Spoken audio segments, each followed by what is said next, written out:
আজকের ব্লগটা সন্ধ্যা থেকেই শুরু করলাম। সবাই কেমন আছো বন্ধুরা? ভালো আছো আশা করি, আমিও ভালো আছি। তারপরে একটু বিকাল বিকাল হয়েছে, এবার যেহেতু বৃহস্পতিবার সেহেতু একটু আলতা পরতে হবে। এই জন্য একটু আমি সবসময় বৃহস্পতিবার চেষ্টা করি একটু আলতা পরতে, আর আমার আলতা পরতে বরাবরই খুব ভালোই লাগে। তারপর আলতা পরে নিলাম, এবার পুজো দেবো। তার জন্য ঠাকুরের থালা বাসনগুলো ধুয়ে নিচ্ছি, আর যেহেতু বৃহস্পতিবার ওই জন্য একটু তাড়াতাড়ি করছি, কারণ পুজো দিতে অনেক সময় লাগে, আবার লক্ষ্মী পাঁচালি করতে হয়। ওই জন্য ঠাকুরের বাসন টাসনগুলো ধুয়ে নিয়ে এবার গোদ্ধারে একটু জল টল দিয়ে দিলাম। এটা আমি দেখেছি আমার মাকে, যে গোদ্ধারে জল দিতে, কিন্তু আমার শ্বশুরবাড়িতে এসে আমি কোনোদিনও দেখিনি আমার শাশুড়ি মাকে যে গোদ্ধারে জল দিতে। যে আগে আমি যখন আমার শাশুড়ি মা পুজো দিত তখন এসব দেখিনি। এবার যখন থেকে আমি পুজো দেওয়া শুরু করলাম তখন থেকে আমি এইসব করছি। আর আগে তো আমাদের নিচে ঘর ছিল, নিচে আমার শাশুড়ি মা যখন পুজো দিত তখন উনি করতো। আর যখন যেদিন থেকে আমার ওপরে ঘর হয়েছে, মানে চিলেকোঠায় আমার ঠাকুর ঘর হয়েছে, উনি বলে দিয়েছে যে উনি আর পুজো দিতে পারবে না। তখন থেকে আমি নিজের মতো করে আমি পুজো দিই, আমার যেরকম মনে হয় আমি সেরকম মন থেকে দিই।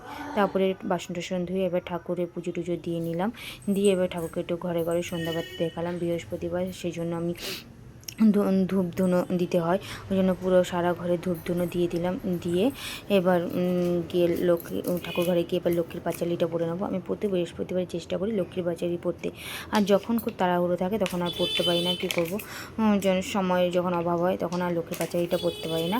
আর না হলে আমি যেদিন ভাবি সন্ধ্যাবেলা পড়তে পারবো না সেদিন আমি সকালেই পড়ে নিই। আর আমার মা সবসময় বলতো সকালে লক্ষ্মীর পাঁচালি পড়তে না, সন্ধ্যাবেলায় পড়তে, ওই জন্য চেষ্টা করি আমি সন্ধ্যাবেলায় পড়তে। তারপর এবার সন্ধ্যা হয়ে গেছে, এবার চা করে নিচ্ছি বড়মশাইয়ের জন্য, ওকে এবার চাটা দেবো। তারপরে ছেলের জন্য দুধটাও গরম করে নিচ্ছি।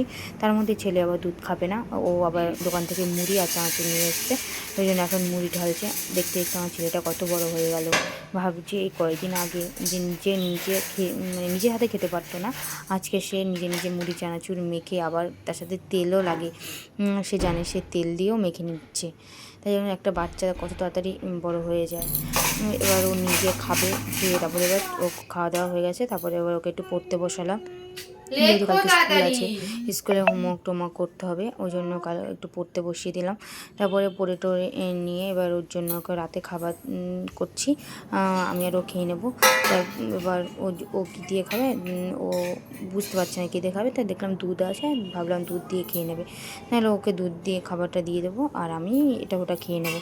খেয়ে ও দুধ দিয়ে খাবারটা ওকে দিয়ে দিচ্ছি, আর আমি এটা খেয়ে তারপরে এবার রাতে পুরো ঘরটা ক্লিন করে নেবো, কারণ সকালবেলা স্কুল থাকে ছেলে, আর তখন আর সময় হয় না ক্লিন করার জন্য। এবার ওই জন্য এখন সব ক্লিন করে নিচ্ছি, করে নিয়ে এবার ওর পড়াশোনা হয়ে গেছে, এবার গিয়ে দুজনে ঘুমিয়ে পড়বো, কারণ তাড়াতাড়ি ঘুমানোর চেষ্টা করি, কারণ যদি তাড়াতাড়ি না ঘুমাই ছেলে আর সকালে উঠতে পারে না, তখন খুব কষ্ট হয়। তারপরে মুখ টুক ধুয়ে নিলাম, দেখলাম ঘরে গিয়ে দেখি পুরো বই খাতায় ভরপুর পরিষ্কার করে মশারি টশারি কাটিয়ে এবার শোয়ার জন্য প্রস্তুতি নিয়ে নিলাম। আজকের ব্লগটা এইটুকুই। আজকের ব্লগটি কেমন লাগলো ছোট্ট একটি কমেন্ট করে জানিও। টাটা, বাই বাই, দেখা হবে নেক্সট ভিডিওতে।